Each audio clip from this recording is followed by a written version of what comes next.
1980 के दशक में बजाज स्कूटर की भारतीय मार्केट पे एक बड़ी पकड़ थी। हर भारतीय चाहता था कि वो बजाज स्कूटर को भारत के रोड्स पे जरूर चलाए। लेकिन सबसे बड़ी जो प्रॉब्लम थी कि बजाज स्कूटर इतनी ज्यादा मैन्युफैक्चरिंग नहीं कर सकती थी कि वो लोगों की सारी डिमांड को फुलफिल कर सके, और लोगों को 8 से 10 साल का वेट करना पड़ता था एक अपनी नई स्कूटर खरीदने के लिए। भारतीय मार्केट में टू व्हीलर्स की डिमांड बहुत ज्यादा बढ़ती जा रही थी, और अगर हम बजाज स्कूटर का अल्टरनेटिव देखें तो सिर्फ मोपेड ही एक अल्टरनेटिव थी। लेकिन मोपेड एक लॉन्ग टर्म सोल्यूशन लोगों के लिए नहीं थी। यहाँ पे मुंजाल भाई, जो कि हीरो ग्रुप को उन्होंने पूरा इंडिया का सबसे बड़ा साइकिल ब्रांड बनाया था, वो भी इस कमी को समझ रहे थे कि बजाज के अलावा भी अल्टरनेटिव ब्रांड्स होने चाहिए। लेकिन उनके सामने जो बड़ी प्रॉब्लम थी, उनके पास इंजन बनाने की टेक्नोलॉजी नहीं थी, जिस वजह से वो गाड़ियां मैन्युफैक्चर नहीं कर सकते थे। यहाँ पे अब उन्होंने देखा कि कोई हमें विदेशी ब्रांड मिल जाए जिसके साथ हम टाई अप करके इंडिया में मोटरसाइकिल्स भी लॉन्च कर सकते हैं, क्योंकि विदेशी मार्केट में मोटरसाइकिल का क्रेज बहुत ज्यादा था और भारत में अभी मोटरसाइकिल का कोई क्रेज नहीं हुआ था। भारत सरकार भी इन जरूरतों को समझ रही थी, इसीलिए वो टाई अप की जितनी नीतियां थी भारत में उनको और आसान कर रही थी। और यहाँ पे हीरो ग्रुप सबसे पहले फ्रेंच की कंपनी पेगेट के साथ टाई अप करने की कोशिश करती है, लेकिन ये टाई अप हो नहीं पाता है।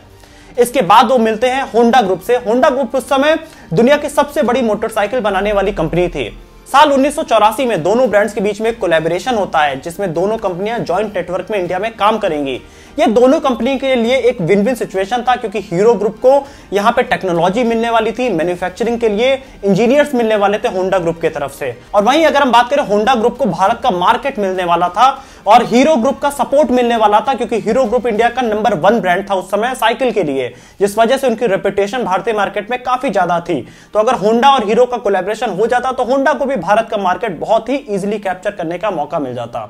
इसीलिए दोनों ब्रांड 1984 में साथ काम करना शुरू करते हैं। इस डील में कई सारे शर्तें थी, जिसमें सबसे पहले $5 लाख हीरो ग्रुप को होंडा को देना था अपनी उनके टेक्नोलॉजीज वगैरह को भारत में लाने के लिए, और साथ में 4% रॉयल्टी भी देना था। वहीं दोनों ब्रांड्स के पास 26% स्टेक था और बाकी के 48% रिटेलर्स को शेयर के रूप में देना था और इंस्टीट्यूशन इन्वेस्टर्स को देना था। इसके बाद यह डील हो जाती है और सबसे पहला असेंबली प्लांट धमेरा हरियाणा में खुलता है, जहां पे हीरो और होंडा ग्रुप मिलकर गाड़ियों की असेंबलिंग करना चालू करते हैं।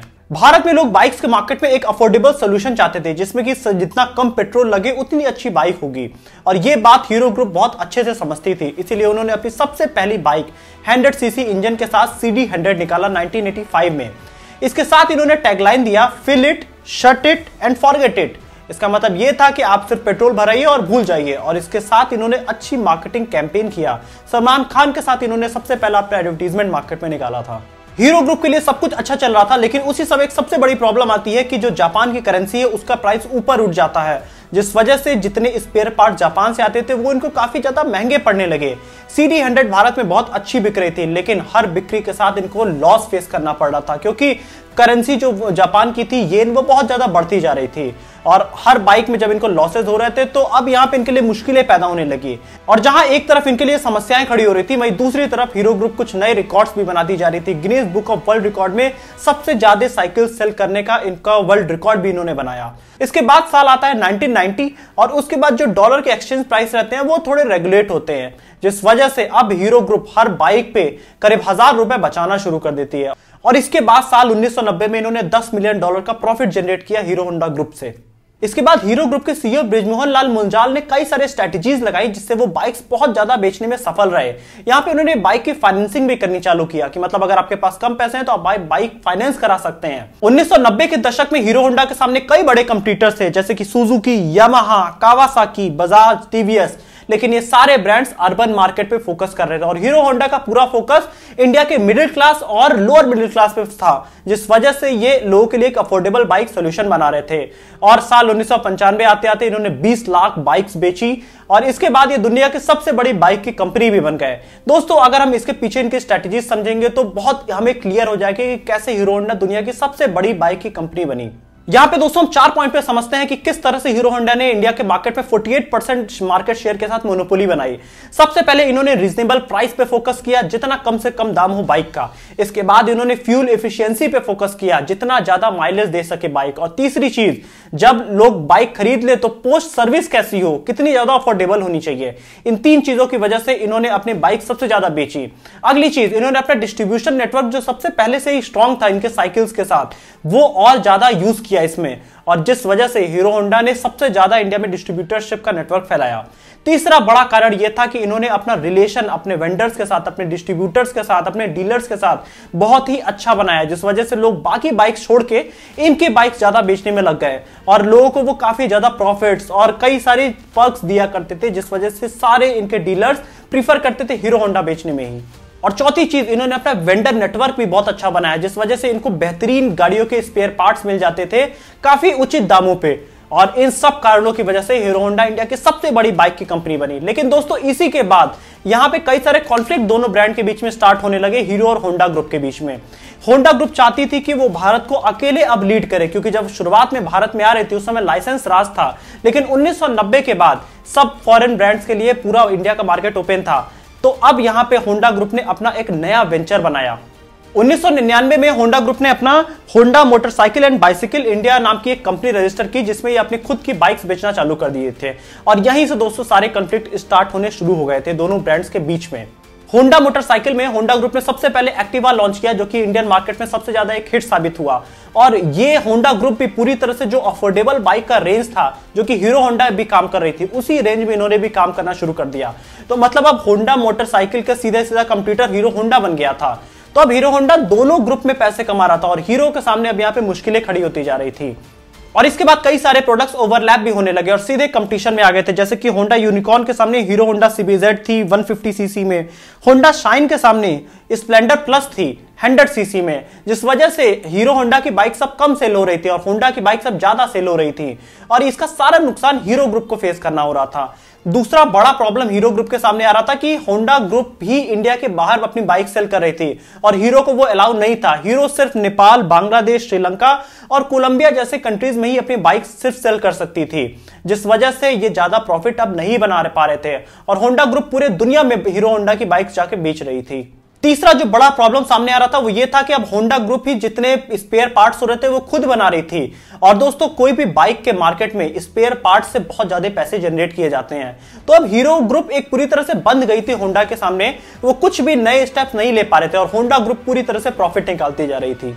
और चौथा जो सबसे बड़ा रीजन था कि हीरो ग्रुप को हर बाइक सेल करने पे 4% से ज्यादा रॉयल्टी देनी पड़ रही थी होंडा ग्रुप को, जिस वजह से जितनी ज्यादा बाइक सेल हो रही थी उतने ज्यादा पैसे इनको उठा के होंडा को देना पड़ रहा था। तो मतलब अब प्रॉफिट बहुत ही ज्यादा होंडा बनाती जा रही थी, हीरो के सामने अब कोई प्रॉफिट के बड़े सोर्सेज दिख नहीं रहे थे। इस वजह से अब हीरो ग्रुप ने सोचा कि हमें अपने खुद के स्टेप्स लेने चाहिए थे और इन दोनों ब्रांड्स के बीच में डील हुई थी कि हर 10 साल पे अपना टाई अप रिन्यू करेंगे, मतलब 1984 के बाद 1994 में, 2004 में और तीसरा जो यहाँ पे टाई अप होना था 2014 में, जो कि 2010 में हीरो ग्रुप ने तोड़ दिया। और यहां पे अब हीरो ग्रुप ने सोचा कि अब हम अकेले इंडिया के मार्केट में लीड करेंगे। दोस्तों जिस समय हीरो ग्रुप सेपरेट हुआ होंडा से, उस समय सबने कहा था कि हीरो ग्रुप इंडिया में अब ज्यादा टाइम नहीं चल पाएगा क्योंकि उनके पास उस लेवल की टेक्नोलॉजी नहीं है। लेकिन हीरो इस पे काफी पहले से काम कर रहा था। 1999 में हीरो ग्रुप अपनी प्लानिंग कर रहा था कि किस तरह से वो फ्यूचर में अपने आप को एक सेपरेट एंटिटी लेके चलेगा। अब हम कुछ पॉइंट्स में समझेंगे कि किस तरह से हीरो ने अपनी मोनोपोली अकेले मार्केट में बनाई। दुनिया की सबसे बड़ी पार्टनरशिप हीरो होंडा के खत्म होने के बाद हीरो ग्रुप ने अपने आप को एक सेपरेट आइडेंटिटी बना के लोगों के सामने पेश करना चालू किया। और आपने वो एडवर्टीजमेंट जरूर सुना होगा, हम में है हीरो। और इस सब कई तरह के एडवर्टीजमेंट की वजह से इन्होंने अपने आप को मार्केट में एक अलग आइडेंटिटी बनाने में सफल रहे। यहां पे हीरो ग्रुप 2010 से 2014 के बीच में 4 साल तक वो होंडा का नाम यूज कर सकती थी, लेकिन 2010 में ही उन्होंने अपने आप को एक सेपरेट एंटिटी की तरह लोगों के माइंड में पोजीशन करना चालू किया। सेकंड जो इन्होंने चेंजेस किए कि जितने भी इनके बाइक्स थी उसमें ये माइनर चेंजेस करके ये मार्केट में रीलॉन्च करते जा रहे थे, जिस वजह से इनकी मार्केट में पोजीशन ना खराब हो, ये अपने सेल्स जनरेट कर सकें। और तीसरा जो इन्होंने बड़ा काम किया, इन्होंने जयपुर में अपना एक R&D नेटवर्क बनाया जहां पे इन्होंने काफी सारे पैसे लगाए, जिससे ये नई टेक्नोलॉजीज, गियरलेस गाड़ियां और बहुत सारी चीजें इन्होंने बनाना शुरू किया। और इसके बाद हीरो ग्रुप ने अपनी कई सारी गाड़ियां मार्केट में लॉन्च किया, जो कि एक बड़ी हिट साबित हुई मार्केट में। यहां पे हीरो ग्रुप ने अपने आप को मार्केट में एक अलग तरीके से पोजीशन किया। अब यहां पे ये प्रीमियम ब्रांड की तरह भी मार्केट में आने की कोशिश आज की डेट में कर रहे हैं और इन फ्यूचर आप देखेंगे कि हीरो ग्रुप और कई सारी प्रीमियम ब्रांड्स में भी अपनी बाइक्स लेके आएगा। तो दोस्तों इस स्टोरी से आपको सबसे बड़ा बिजनेस लेसन क्या मिलता है, अगर हम वो समझने की कोशिश करें तो अगर आप किसी के साथ पार्टनरशिप करते हैं तो वहां पे सबसे इंपॉर्टेंट है आप इक्वल पार्टनरशिप में आइए, क्योंकि हीरो ग्रुप का इंडिया पे काफी पकड़ था और होंडा की टेक्नोलॉजी पे पकड़ थी, तो दोनों के लिए एक विन विन सिचुएशन था। लेकिन यहां पे जितने पर्क्स थे वो होंडा एंजॉय कर रहा था। तो अगर आप भी किसी के साथ पार्टनरशिप करते हैं तो वहां पे आपको इक्वालिटी बहुत इंपॉर्टेंट है। इन चीजों को अगर आप समझेंगे तो आप अपने बिजनेस में या अपने पार्टनरशिप पे कभी नहीं फेल होंगे। वीडियो अच्छी लगी तो वीडियो को जरूर लाइक करिएगा, चैनल को सब्सक्राइब करिएगा और अगर आपने हीरो होंडा की कभी गाड़ियां चलाई है तो आप कमेंट ऑप्शन में लिख के बताइए अपने एक्सपीरियंस के बारे में।